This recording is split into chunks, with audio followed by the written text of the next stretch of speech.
الله الذي لا إله إلا أنت قائم بالقسط عدل في الحكم رؤوف بالعباد وأن محمدا عبدك ورسولك وخيرتك من خلقك حملته رسالتك فأداها وأمرته لصلاة الجمعة لأمته فنصح لها أما بعد فأعوذ بالله من الشيطان اللعين الرجيم بسم الله الرحمن الرحيم والعصر إن الإنسان لفي خسر إلا الذين آمنوا وعملوا الصالحات وتواصوا بالحق وتواصوا بالصبر محمد وآل محمد۔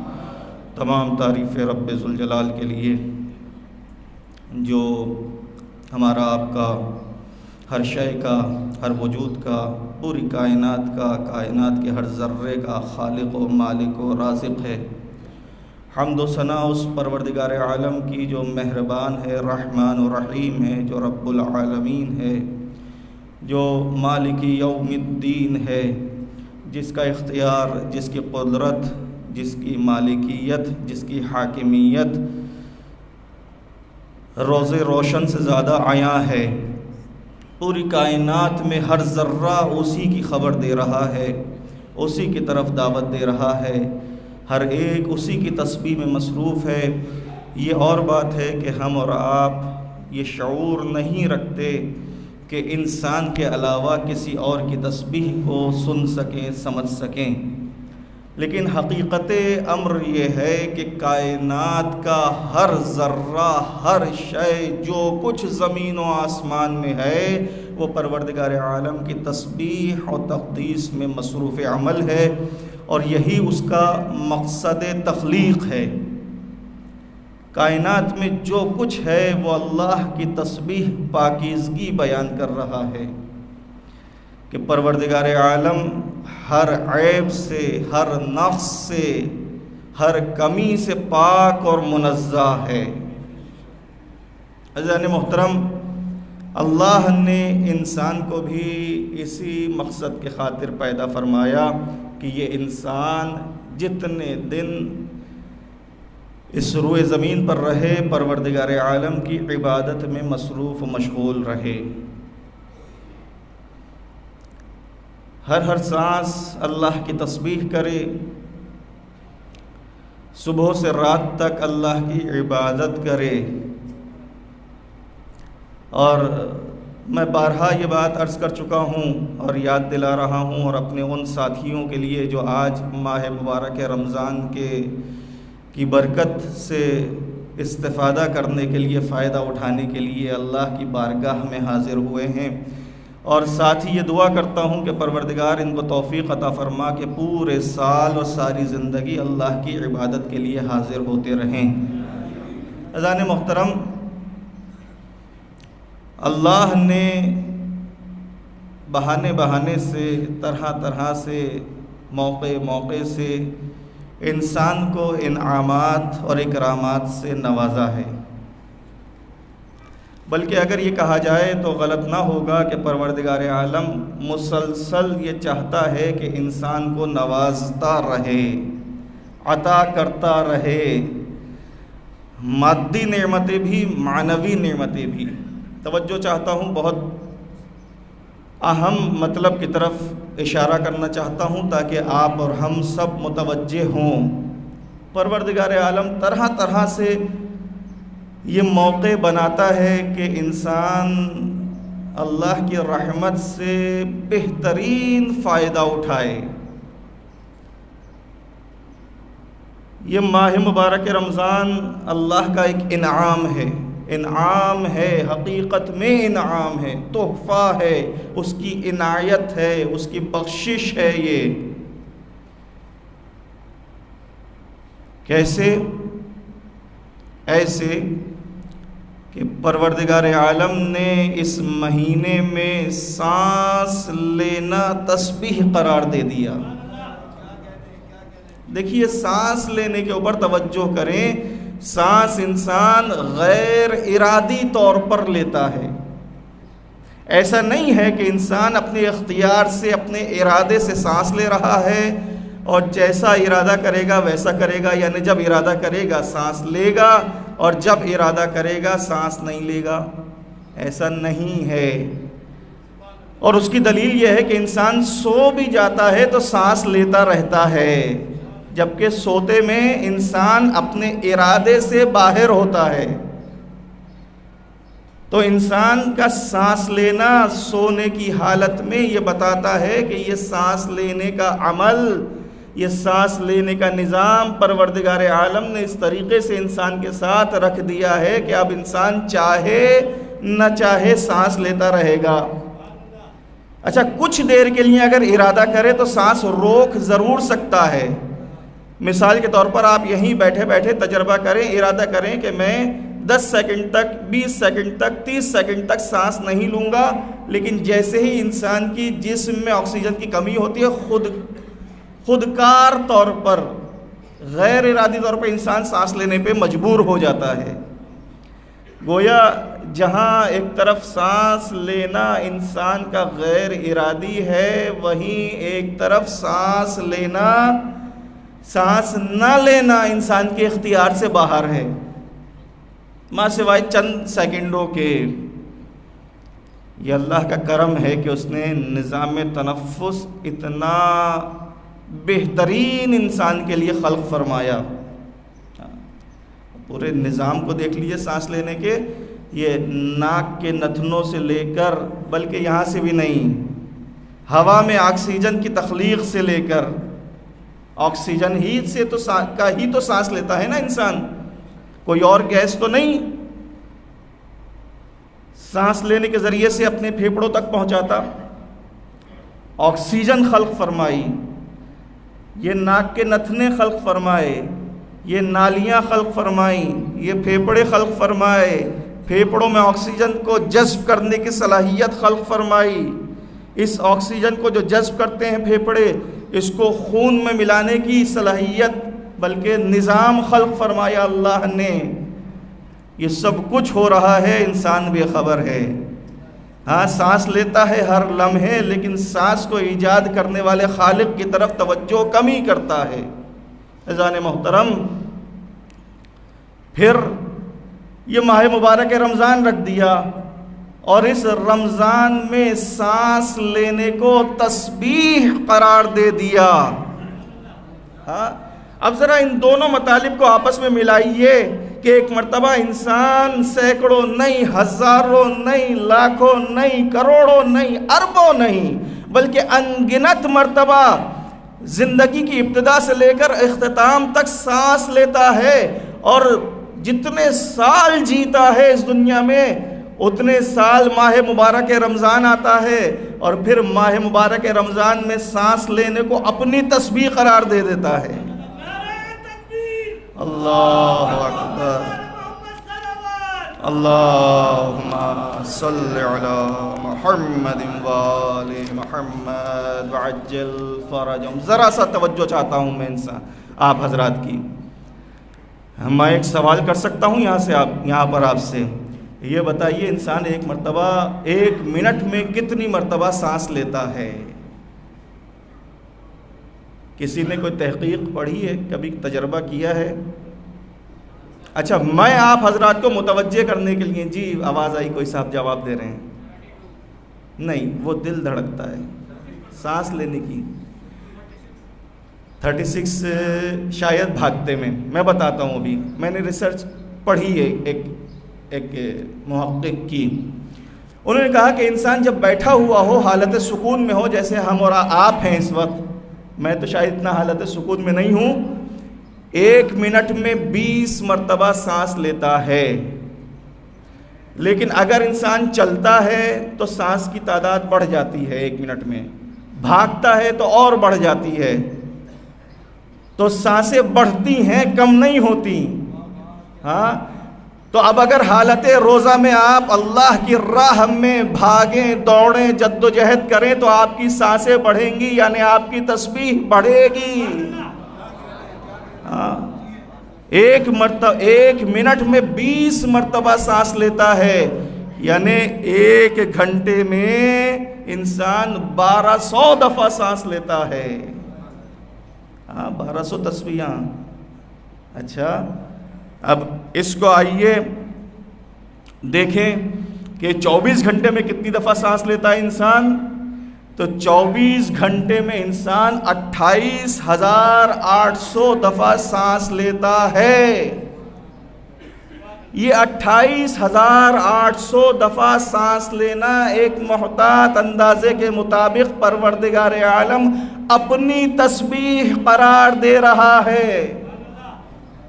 اور ہر تسبیح کے بدلے اللہم صلی علی محمد وآل محمد عجل فرج، اور ہر تسبیح کے بدلے پروردگار عالم اپنے بندے کے لیے جنت میں ایک سرسبز و شاداب درخت پیدا فرماتا ہے.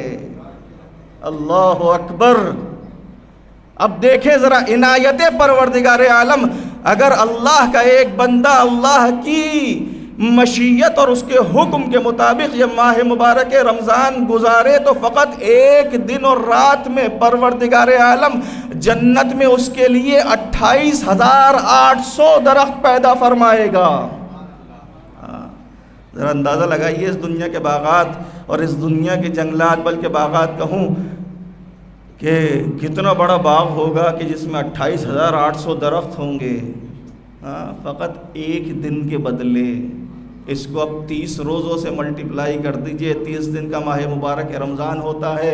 اب یہ حساب و کتاب سے باہر ہوتی جا رہی ہے بات. تقریباً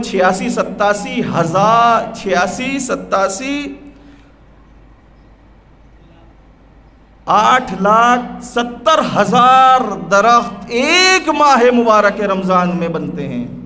اللہ اکبر. یہ ہے عطائے پروردگار عالم، یہ ہے عنایت پروردگار عالم.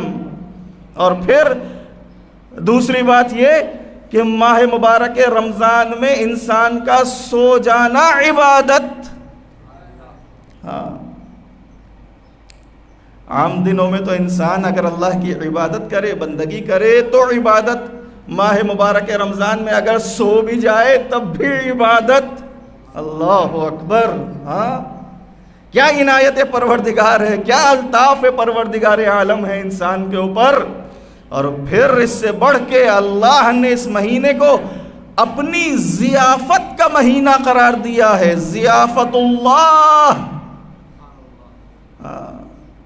اگر کوئی صاحب عزت انسان، باحیثیت انسان ہمیں دعوت پہ بلا لے، ہم دسیوں آدمیوں کو بتاتے ہیں کہ فلاں شخصیت نے، فلاں ہستی نے ہمیں اپنے گھر دعوت پہ بلایا ہے.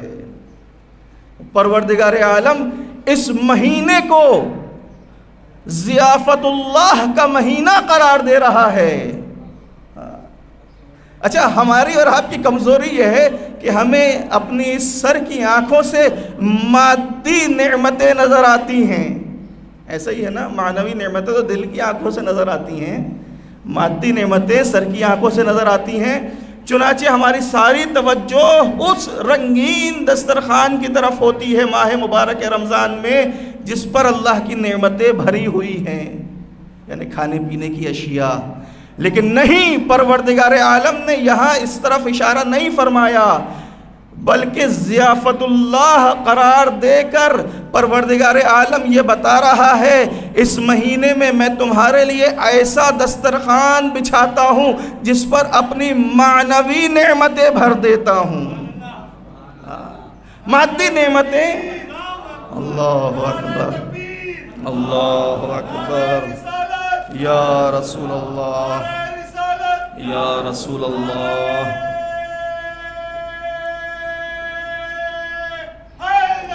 سلام یا علی. اللہم صلی علی محمد وآل محمد. یہ اللہ کی دعوت، یہ اللہ کی ضیافت جس میں اللہ اپنے بندوں کو اپنے دسترخوان پر بلا رہا ہے، اپنے ہاں دعوت پہ بلا رہا ہے. اس کی کیفیت کیا ہے، اس کی حقیقت کیا ہے، یہ ہے کس نوعیت کا، اس دسترخوان کی برتری کیا ہے، فضیلت کیا ہے۔ پورا سال ہم اللہ کی نعمتوں سے استفادہ کرتے ہیں، کھاتے اور پیتے ہیں، لیکن اس مہینے میں پروردگار عالم نے اپنی مادی نہیں معنوی نعمتیں انسان کے سامنے رکھ دیں۔ وہ معنوی نعمتیں ہیں کیا؟ اس مہینے میں اپنی عظیم کتاب نازل فرما دی۔ شہر رمضان الذی انزل فیہ القرآن، قرآن نازل فرما دیا، اللہ اکبر۔ اور اب جب قرآن نازل فرما دیا، یہ بھی اپنے محبوب نبی کے ذریعے سے ہم تک بات پہنچا دی کہ اس مہینے میں اگر تم ایک قرآن کی آیت کی تلاوت کرو گے، میں اجر و ثواب اتنا دوں گا جتنا عام دنوں میں پورا قرآن پڑھو گے۔ یعنی قرآن بھی عطا فرمایا، پھر اسی قرآن کو پڑھنے کا ثواب بھی اتنا عطا فرما دیا۔ ایک محتاط اندازے کے مطابق قرآن مجید میں 6666 آیات ہیں، یعنی اس ماہ مبارک رمضان میں اگر آپ اور ہم قرآن کی تلاوت کریں گے تو 6666 گنا ثواب ملے گا۔ اللہ اکبر۔ کہیں ہے اتنا پروفٹ؟ کہیں آپ سرمایہ لگائیں اتنا فائدہ ہے؟ نہیں ہے، لیکن یہ انسان پھر بھی یقین نہیں کرتا، اور یقین اس لیے نہیں کرتا کہ اس انسان نے اپنی اس آنکھوں کی، اس سر کی آنکھوں کو زیادہ اہمیت دی ہے بنسبت اس دل کی آنکھوں کے۔ جس کی دل کی آنکھیں کھلی ہوں پھر وہ ان چیزوں کی طرف توجہ کرتا ہے، پھر وہ دیکھتا ہے کہ وہ مالک جو بغیر وعدے کے اس دنیا میں اتنی نعمتیں دے رہا ہے، کیا اس دنیا میں آنے سے پہلے پروردگار عالم نے کہیں عالم الست میں یہ وعدہ فرمایا تھا کہ اس دنیا میں جاؤ گے تو میں اتنی نعمتیں دوں گا جن کو تم گن نہیں سکتے؟ کہیں کیا تھا وعدہ؟ نہیں کیا تھا۔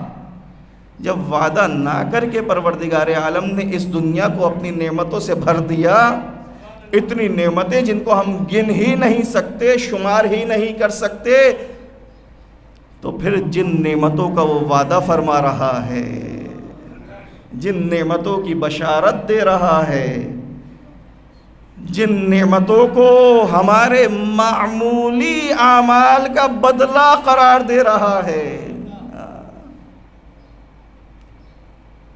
کیا ان نعمتوں کے ملنے میں کوئی شک کی گنجائش ہے؟ ہرگز نہیں۔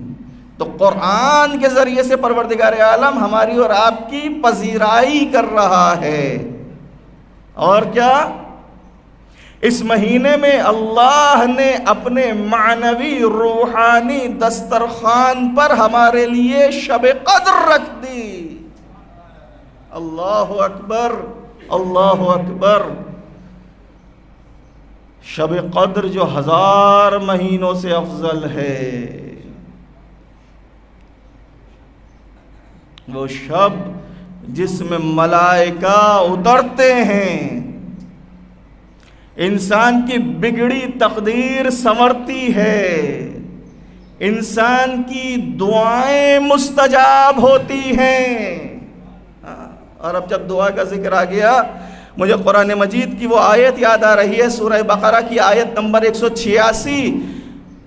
پروردگار عالم ارشاد فرماتا ہے کہ وَإِذَا سَأَلَكَ عِبَادِي عَنِّي، ہائے ہائے ہائے ہائے، ذرا غور فرمائیے گا کتنا عمیق مطلب ہے۔ پروردگار عالم اپنے محبوب نبی سے ارشاد فرما رہا ہے، اے میرے محبوب نبی، جب میرا بندہ تجھ سے میرے بارے میں سوال کرے،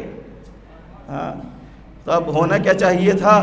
ہونا یہ چاہیے تھا کہ پروردگار عالم کے حکم سے میرے نبی ہمارے سوالوں کے جواب میں ارشاد فرماتے کہ وہ اللہ مالک ہے، وہ خالق کل کائنات ہے، وہ ہم سب کا رازق ہے. نہیں، یہ نہیں فرمایا، بلکہ کیا فرمایا؟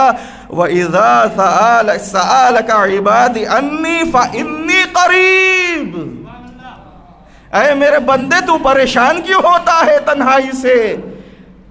تیرا کوئی مددگار نہیں ہے تو پریشان کیوں ہوتا ہے؟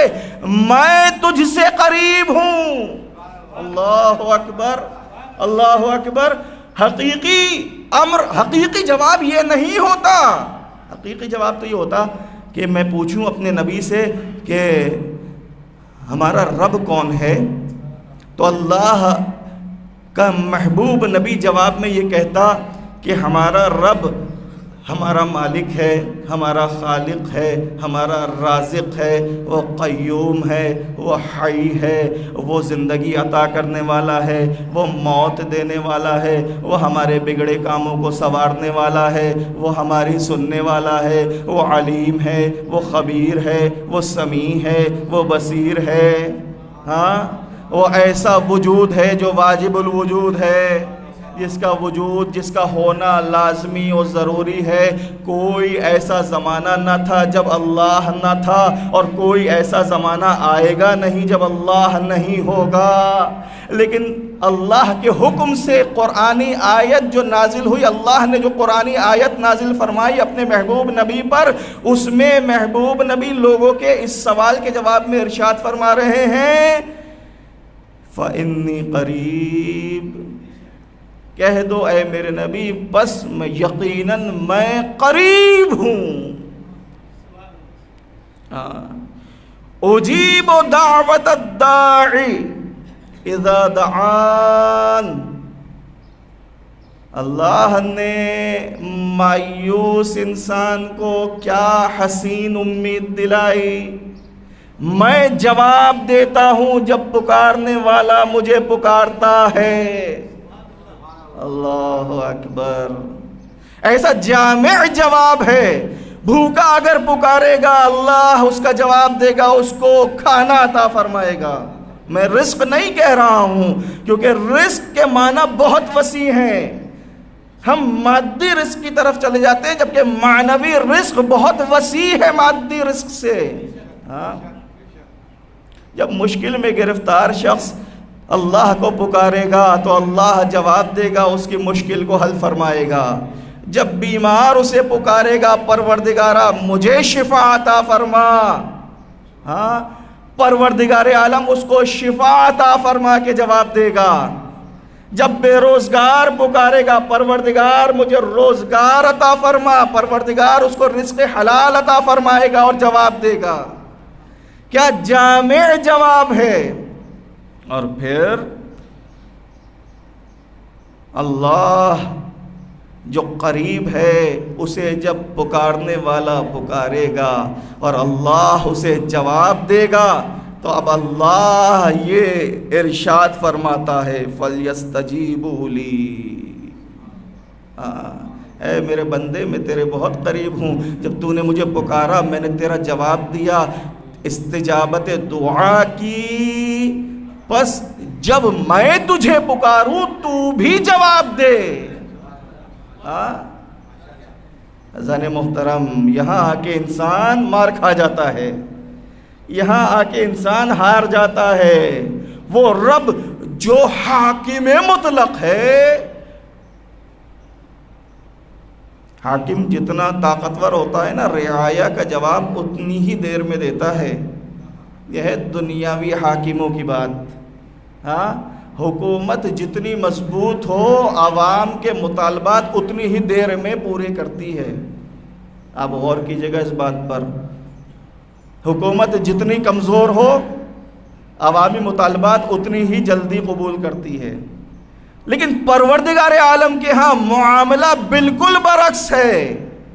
وہ حاکم مطلق ہے، وہ قادر مطلق ہے، وہ ہر شے پر قادر ہے. لیکن اس قدرت اور اس حکومت اور اس مالکیت کے باوجود وہ اپنے کمزور ترین بندوں کا جواب بہت جلدی دیتا ہے. اللہ اکبر. اللہم صلی علی محمد وآل محمد وعجل فرج. پھر کیوں ہم اس کی پکار پر پلٹ کے جلدی جواب نہ دیں؟ کوئی گنجائش باقی رہتی ہے؟ کوئی ہمارے لیے مجال ہے یہ؟ ہاں، ایسا حاکم جو حکومت مطلقہ رکھتا ہے، ایسا مالک جس کی مملکت بلا قید و شرط ہر شے پر ہے، وہ جب سریع الرضا ہے، سریع الاجابت ہے، تو ہم جیسے کمزور، ناتوان، بے بضاعت، ہماری حیثیت ہی کیا ہے؟ ہمارے ہوش تب ٹھکانے آتے ہیں جب دنیا کے تھپیڑے ہمیں پڑتے ہیں، اور جب تک دنیا کے تھپیڑے نہیں پڑتے ہم اپنے آپ کو بہت کچھ سمجھ رہے ہوتے ہیں. بس افسوس اس بات پر ہے کہ ہمیں ہوش بہت دیر میں آتا ہے. اگر یہی ہوش جوانی میں آ جائے، نوجوانی میں آ جائے، تو کیا کہنے. پروردگار عالم کہہ رہا ہے بس جب میں تجھے پکاروں تو بھی اجلت کر، تو بھی جلدی جواب دے مجھے. عزیزان محترم، پروردگار عالم ایسا مہربان، ایسا لطیف، ایسا کریم کہ اس نے اب وہی دسترخوان جو بچھایا تو اس پہ تیسری چیز بھی رکھ دی ماہ مبارک رمضان میں، وہ رمضان کے روزے ہیں. اگر سمجھو تو اس میں بہت بڑی حکمت ہے. پروردگار عالم نے سورہ بقرہ میں ارشاد فرمایا، یا ایھا الذین آمنوا کتب علیکم الصیام کما کتب علی الذین من قبلکم لعلکم تتقون. اللہ اکبر. اور پھر ایک اور جگہ قرآن مجید میں فرمایا کہ ان اکرمکم عند اللہ اتقاکم. بتا دیا کہ مجھ اللہ کے نزدیک سب سے بڑا با کرامت، سب سے بڑا باعزت وہ ہے جو متقی ہے، با تقوی تر ہے. اور پھر مومنوں سے خطاب فرمایا کہ یا ایھا الذین آمنوا کتب علیکم الصیام، اے وہ لوگوں جو ایمان لائے تم پر روزے لکھ دیے گئے ہیں، یعنی واجب قرار دے دیے گئے ہیں. کیا عزت بخشی ہے اللہ نے انسان کو. یا ایھا الناس نہیں کہا کہ اے انسانوں، نہیں. اچھا، اللہ نے مومن کہہ کے خطاب فرمایا ہے. جیسے مثال کے طور پر یہاں کوئی بہت پڑھے لکھے پروفیسر صاحب بیٹھے ہوں، ایک مرتبہ میں ان کا نام لوں، مثال کے طور پر ان کا نام محمد علی ہے. محمد علی، ان کو اچھا محسوس نہیں ہوگا. لیکن اگر میں کہوں پروفیسر صاحب، ان کو پروفیسر کہلوانا اچھا محسوس ہوگا. کیوں؟ کیونکہ اس میں عزت کا پہلو ہے. انسان یہ پسند کرتا ہے کہ اس کی عزت کی جائے، اس کو عزت سے پکارا جائے. اللہ نے مومن کہہ کے خطاب فرمایا، یا ایھا الذین آمنوا، اے باعزت مومنوں. اب یہ باعزت کا لفظ وہاں نہیں ہے، لیکن مومنوں کہہ کے، اے وہ لوگوں جو ایمان لائے کہہ کے پروردگار عالم نے انسان کی عزت فرمائی ہے. کتب علیکم الصیام، تم پر روزے فرض کر دیے گئے ہیں، واجب کر دیے گئے ہیں. گھبرانا نہیں، پریشان نہ ہونا بھوک سے. بالکل ویسے ہی فرض کیے جیسے گزشتہ امتوں پر فرض کیے تھے. اب جب انسان اپنے آپ کو ایسی جگہ پر پاتا ہے جہاں دوسرے بھی ہوں تو انسان کے لیے وہ کام آسان ہو جاتا ہے. عزت سے پکار کر آسان کر دیا روزے رکھنے کو، پھر یہ بتا کر کہ تم سے گزشتہ امتوں پر بھی روزے فرض کیے گئے تھے، آسان کر دیا۔ اللہ اکبر، کما کتب علی الذین من قبلکم، اور اب آپ کے لیے ایک نیا درجہ، ایک نئی ترقی، ایک نیا مرتبہ، ایک نیا رتبہ بتا کر اور عزت عطا فرما دی، لعلکم تتقون،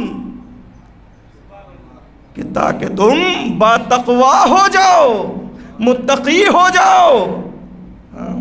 عزیزان محترم، اور اللہ کے نزدیک صاحب کرامت، صاحب شرف، صاحب عزت وہ ہے جو متقی ہے، با تقوی ہے۔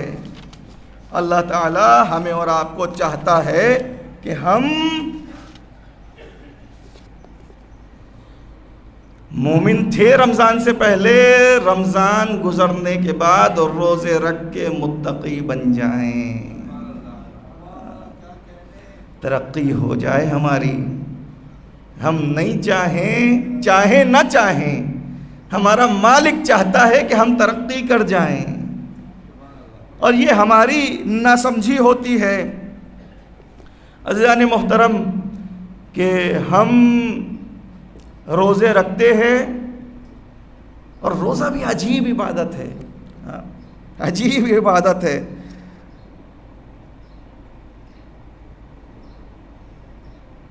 کہ جس کے بارے میں پروردگار عالم کا فرمان میرے نبی ارشاد فرماتے ہیں کہ انسان روزہ میرے لیے ہے اور میں ہی روزے کا اجر دینے والا ہوں۔ ہاں، اللہ کے نبی نے ارشاد فرمایا کہ اللہ نے یہ فرمایا ہے کہ روزہ میرے لیے ہے اور میں ہی روزے کا اجر دینے والا ہوں۔ اللہ اکبر، میں ہی اس کا اجر دوں گا۔ روزہ بھی عجیب عبادت ہے۔ دیکھیے، انسان نماز پڑھتا ہے، کبھی اللہ کے لیے پڑھتا ہے، کبھی اپنے نفس کے لیے پڑھتا ہے، کبھی لوگوں کے لیے پڑھتا ہے۔ یعنی کیا ہے؟ یعنی کبھی اللہ کو راضی کرنے کے لیے پڑھتا ہے انسان نماز، کبھی اپنے دل کو، اپنے نفس کو، اپنی روح کو خوش کرنے کے لیے پڑھتا ہے، کبھی لوگوں کو دکھانے کے لیے پڑھتا ہے۔ لیکن اچھا، حج بھی ایسے ہی ہے، ساری عبادات، جہاد بھی ایسے ہی ہے، لیکن روزے کا یہ امتیاز ہے کہ روزہ فقط اللہ ہی کے لیے رکھتا ہے انسان۔ کیوں؟ اس لیے کہ روزہ ایسی عبادت نہیں ہے جس عبادت کو انسان انجام دے اور لوگوں کو دکھانے کے لیے انجام دے۔ دیکھیے، یہ ماہ مبارک رمضان ہے اور ہمیں معلوم ہے کہ ہم سب روزے سے ہیں، اس لیے اگر کوئی مجھ سے پوچھے کہ بتائیے فلاں صاحب روزے سے ہیں یا نہیں، تو میں چونکہ جانتا ہوں کہ رمضان ہے اور آپ مومن ہیں اور جمعے کے دن مسجد میں حاضر ہیں اور متدین ہیں، دیندار ہیں، تو میں کہوں گا روزے سے ہیں۔ لیکن اگر روڈ پہ چلتے پھرتے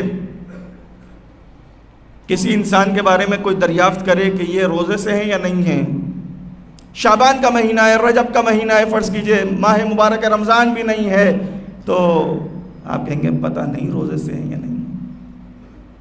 غور کیجئے گا، پتہ نہیں روزے سے ہیں یا نہیں۔ یعنی روزہ ایسی عبادت ہے کہ جس کو دیکھا نہیں جا سکتا۔ یعنی روزہ ایسی عبادت ہے جس میں دکھاوا نہیں ہو سکتا۔ توجہ، یعنی روزہ ایسی عبادت ہے جس میں ریاکاری نہیں ہے۔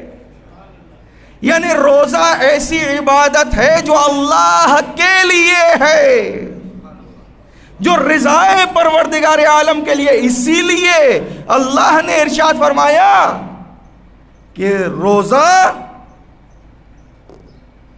میرے لیے ہے، الصوم لی وانا اجزی بہ، کہ روزہ میرے لیے ہے اور میں ہی اس کی جزا دیتا ہوں۔ اللہ اکبر. یعنی روزے دار روزہ رکھ کے ریاکاری نہیں کرتا، دکھاوا نہیں کرتا، لوگوں کو دکھانے کے لیے روزہ نہیں رکھتا، اپنے اللہ کے لیے روزہ رکھتا ہے. بس اللہ ہی اس کا اجر دے گا. ورنہ تو یہ بھی ملتا ہے نا روایات میں، تم نے نمازیں پڑھی نا بہت، لوگوں کو دکھانے کے لیے پڑھی، تم نے مجلسیں پڑھی نا بہت، لوگوں کو دکھانے کے لیے پڑھی، جاؤ انہی سے اجر لو. ہاں لیکن روزہ ایک ایسی عبادت جو فقط اللہ کے لیے ہے، تو اللہ روز قیامت یہ نہیں فرما سکتا کہ روزہ تم نے لوگوں کو دکھانے کے لیے رکھا تھا، جاؤ انہی سے اجر لو. روزہ اللہ کے لیے. عزیزان محترم، وقت پورا ہو گیا. پروردگار عالم کی بارگاہ میں ہمیں شاکر بھی ہونا چاہیے، ہمیں اس کا مطیع بھی ہونا چاہیے، اطاعت گزار بھی ہونا چاہیے، اس لیے کہ روزہ اللہ کو راضی کرنے کے لیے ہے، اور اللہ ہمارا مالک ہے، وہ ہمارے اس عمل سے راضی تبھی ہوگا جب اس کی مرضی کے مطابق ہو.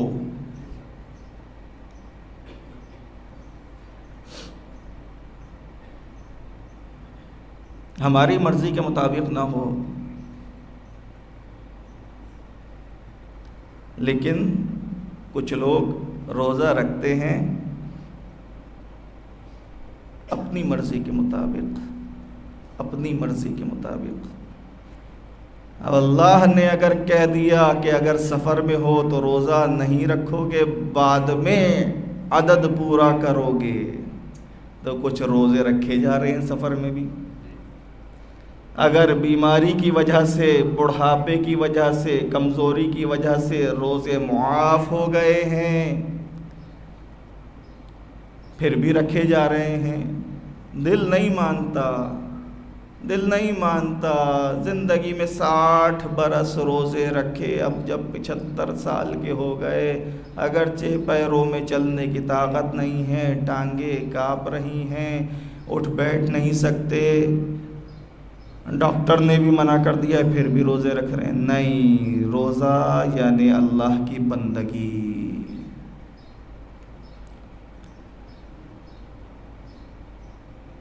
دو منٹ ہیں بس میرے پاس. میں ایک بڑی عجیب و غریب مثال دینا چاہتا ہوں، غور سے سماعت فرمائیے گا. اگرچہ ہم شہر کی زندگی میں رہتے ہیں، لیکن پھر بھی گدھا گاڑی ہم دیکھتے رہتے ہیں. بڑی عجیب سی مثال ہے. گدھا گاڑی دیکھی ہے نا، ہر ایک نے دیکھی ہے، باوجود اس کے کہ وہ کتنی ہی مہنگی گاڑی میں بیٹھتا ہو. آگے گدھا ہے، پیچھے گاڑی ہے، گاڑی کے اوپر مالک بیٹھا ہوا ہے، ٹھیک ہے، اس کے ہاتھ میں لگام ہے، ٹھیک ہے. اب وہ گدھے کو ہانک رہا ہے، لیکن جہاں لجام کھینچتا ہے گدھا رک جاتا ہے. ہاں، اگر سیدھے ہاتھ کی لگام کو کھینچا تو گدھا سیدھی طرف مڑ گیا. غور کیجیے گا، اللہ کی حکمتیں ہیں ان مثالوں میں. اللہ تک پہنچیں گے، اللہ تک پہنچنے کے لیے اللہ نے راستے بڑے آسان بنا دیے ہیں. ایسا نہیں ہے کہ اگر فلسفے میں پی ایچ ڈی کرو گے تو میری معرفت حاصل کر سکتے ہو، اگر آیت اللہ العظمیٰ بن جاؤ گے تو میری معرفت حاصل کر سکتے ہو. نہیں، اگر ایک گدھا گاڑی چلانے والے ہو، بلکہ وہ بھی نہیں ہو، فقط دیکھنے والے ہو، تب بھی میری معرفت حاصل کر سکتے ہو. ہاں، الٹے ہاتھ کی لگام کو کھینچا، الٹی طرف گدھا مڑ گیا. ہاں ٹھیک ہے نا، لگام ڈھیلی چھوڑی، گدھا آگے بڑھا، کوئی لفظ نہیں کہا، صرف منہ سے ایک آواز نکالی کر کے. ہاں، نشانیاں ہیں. گدھا تیز ہو گیا، لگام کھینچ لی، گدھا رک گیا. ایسا ہی ہے. لیکن اگر گدھا ایسا ہو کہ مالک لگام کھینچے تو گدھا تیز بھاگے، لگام کو چھوڑ دے تو گدھا رک کے کھڑا ہو جائے، سیدھے ہاتھ کی لگام کو کھینچے تو گدھا الٹی طرف جانے لگے، الٹے ہاتھ کی لگام کو کھینچے تو گدھا سیدھے ہاتھ کی طرف جانے لگے۔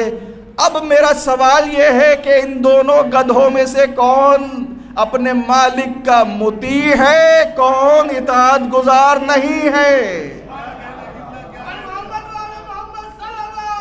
اللہم صلی۔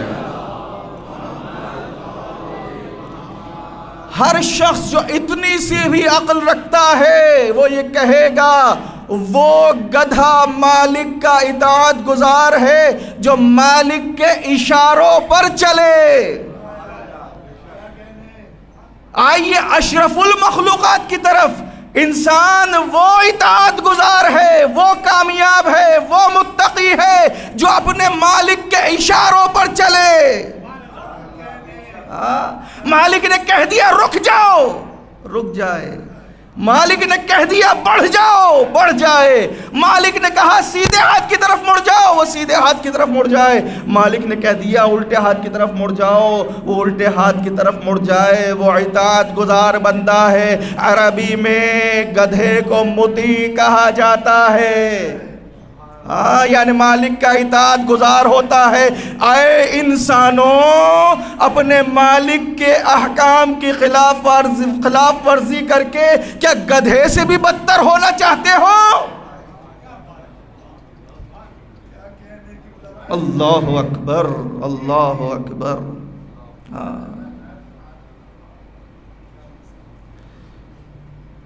ماہ مبارک رمضان ہے، روزے کی حالت میں ہیں، رو بقبلہ مسجد میں پاک و پاکیزہ ہو کر بیٹھے ہوئے ہیں، عظیم عبادت انجام دے رہے ہیں جو فقراء کا حج ہے۔ بارگاہ پروردگار عالم میں دست دعا بلند کیجئے، جو قریب ہے، جو ہماری دعا کو قبول کرنے والا ہے۔ پروردگار، اس دنیا میں جتنے مومنین و مومنات پریشان حال ہیں ان کی پریشانیوں کو دور فرما۔ پروردگارہ، جو بے روزگار ہیں ان کو روزگار عطا فرما۔ پروردگار، جو بیمار حال ہیں انہیں شفاء کلی عطا فرما۔ پروردگار، جو بے گناہ اسیر ہیں انہیں رہائی عطا فرما۔ پروردگار، ہمیں مادی اور معنوی دونوں رزق عطا فرما۔ پروردگار، دنیا کے جس کونے میں جہاں کہیں شیعان حیدر کرار، محبان اہل بیت، مومنین آباد ہیں، ان کی جان، مال، عزت و آبرو کی حفاظت فرما۔ پروردگار، ہمیں توفیق عطا فرما کہ ہم اپنی آئندہ نسلوں کی بہترین تربیت کر سکیں۔ پروردگار، تو یہ واسطہ حضرات محمد و آل محمد کا، جو بچیاں شعور کو پہنچ چکی ہیں ان کی قسمتوں کو نیک فرما۔ پروردگار، دنیا ظلم و جور سے بھر چکی ہے، ہر طرف ظلم ہو رہا ہے، مظلوم کمزور سے کمزور ہو چکے ہیں۔ پروردگار، اس دنیا میں جہاں کہیں ظلم ہو رہا ہے، منجی عالم بشریت حضرت امام زمانہ کے ذریعے سے اس ظلم کا خاتمہ فرما۔ پروردگار، امام زمانہ کے ظہور میں تعجیل فرما، ہمیں ان کے مصاحبین میں شمار فرما۔ ربنا تقبل منا انک انت السمیع العلیم برحمتک یا ارحم الراحمین۔ اللہم فصل علی محمد وآلہ اکثر ما صلیت علی احد من خلقک واجزہ ان افضل واکرم ما جزیت احدا من انبیائک عن امتہ انک انت العزیز الحکیم۔